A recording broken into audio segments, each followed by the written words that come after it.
The planet Saturn is the second largest planet in the solar system. It is the sixth planet from the Sun and 1.2 billion kilometers away from Earth.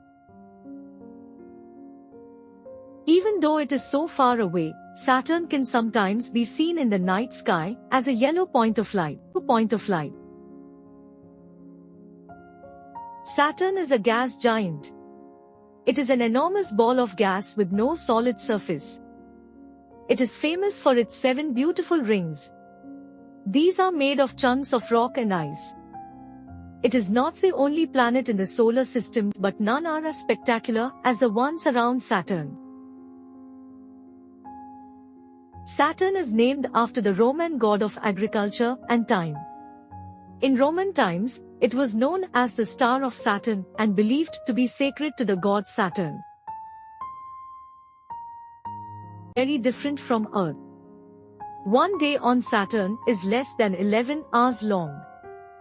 Saturn takes a long time to orbit the Sun. 1 year on Saturn is the same as 29 years on Earth.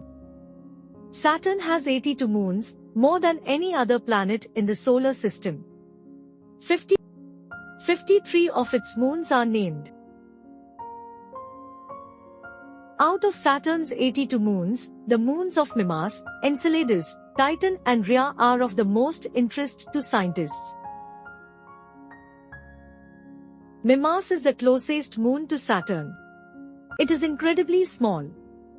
Its whole surface area would cover about the same amount of land as Spain. It was discovered by the astronomer William Herschel in 1789. The biggest feature of Mimas is its massive crater, named Herschel after Mimas' discoverer. The crater is 81 miles across and about 3 miles deep. Enceladus is the sixth largest moon of Saturn. It is also the sixth largest moon in the solar system. It was discovered by the scientist Galileo in 1610. Enceladus is covered in a layer of fresh, clean ice, making it very reflective. It also has geysers on its surface that shoot up hot water vapor into the sky. Scientists are very interested in Enceladus as they think it has most of the chemical ingredients needed for life. Stopwatch is equal to